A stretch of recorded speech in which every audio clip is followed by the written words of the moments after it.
के बाद गजा की, क्योंकि गजा के लोगों को अब राहत मिलने का इम्कान है।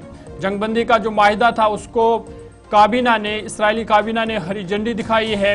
वोट जंगबंदी के हक में पड़े हैं, जिसकी वजह से अब ये उम्मीद की जा रही है कि ये जो खून रेजी का मामला चल रहा है, जिसमें 60,000 से ज़ायद लोग हलाक या शहीद हुए हैं, लेकिन अब यह खून रेजी का मामला बंद हो सकता है। ये अहम पेशरफ्त हुई है। इसराइली काबीना ने गजा जंगबंदी मामले को हरी झंडी दिखाई है और इस हवाले से वोटिंग हुई।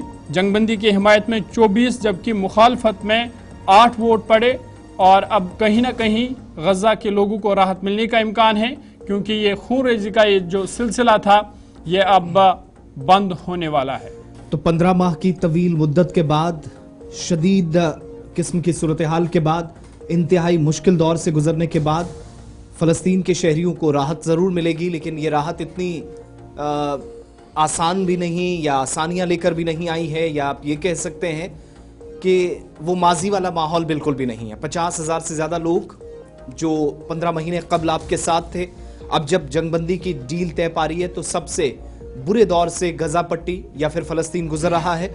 और बिलाखिर जो पेच फंसा था इजराइल की सिक्योरिटी काबीना के पास, वहां से हुकूमत ने गजा जंगबंदी मुआहदे की तौसीक कर दी है।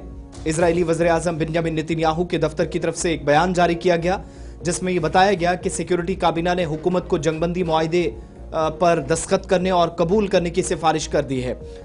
आज सुबह जंगबंदी मुआहदे की हुकूमती मंजूरी के लिए मुकम्मल काबीना का इजलास तलब किया गया है और साथ साथ इजरायली हुकूमत ने गजा जंगबंदी मुआहदे पर हमास से जब डील तय की तो बहुत सारे लोगों का यह भी सवाल था कि अगर इजराइल और हमास मुज़ाकराती अमल के जरिए यहां तक पहुंचे हैं तो फिर यहां से सिक्योरिटी कैबिनेट की मंजूरी क्यों? ये इसलिए जरूरी है क्योंकि बेंजामिन नेतन्याहू की जो हुकूमत है वो इत्तेहादियों के साथ हुकूमत चला रहे हैं। वो कोई आज़ाद ऐसा इदारा नहीं, आज़ाद कोई हुकूमत नहीं कि अपने दम पर पूरे मुल्क को, पूरे निज़ाम को चलाएं, बल्कि उनके साथ कोलैबोरेटर्स हैं, उनके साथ बाकी 3 पार्टियां हैं जो उनकी हुकूमत को जिंदा रखे हुए हैं और तीनों दाएंबाजों की जमातें हैं जो काफी नाराज भी इस डील पर थे, इसलिए पेच फंसा था और बाद में जाकर वोटिंग कराई गई।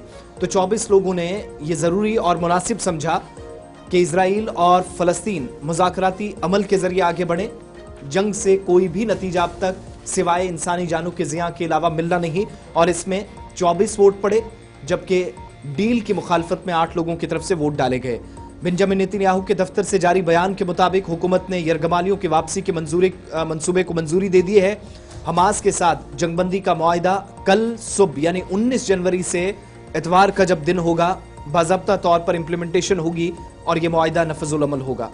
इसके अलावा नौमुतखब अमरीकी सदर डोनाल्ड ट्रंप के मंदूब ने भी नेतन्याहू हुकूमत से जबरदस्ती डील मंजूरी कराई है। इस तरह की भी खबरें हैं। जंगबंदी और यरगमालियों के तबादले के मुआहदे का इतलाक कल यानी एतवार से होगा।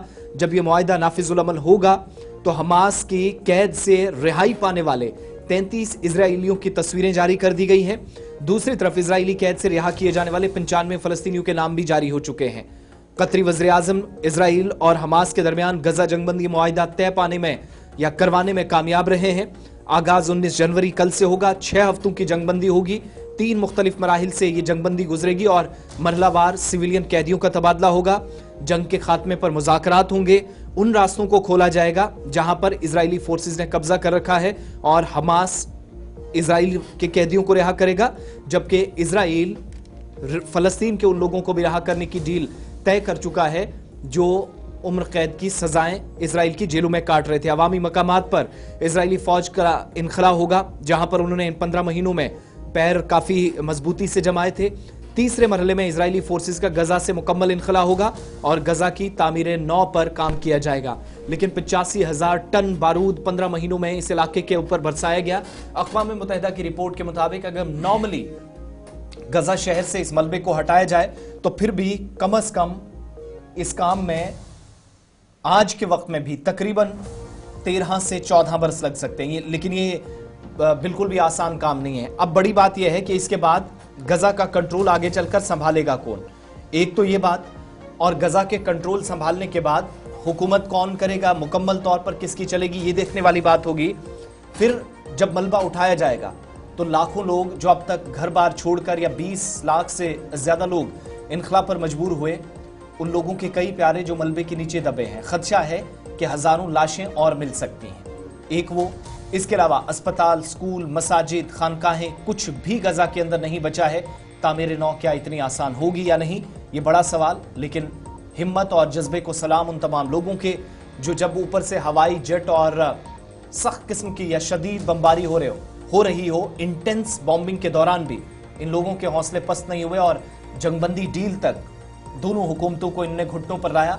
ये अपने आप में एक बड़ी बात है जिस पर इजराइल भी मजबूर हुआ, फलस्तीन की अथॉरिटी भी मजबूर हुई, हमास भी मजबूर हुआ। लेकिन क्रेडिट इसका कतर को ज्यादा जाता है जिसने इस डील को कराने में कलीदी किरदार अदा किया है। तो कल से ये मुआहिदा नाफिजुल अमल होगा। देखने वाली बात होगी कि यहां से आगे गजा को नए सिरे से डेवलप करने की जो कोशिश होगी वो कितने कामयाब होती है।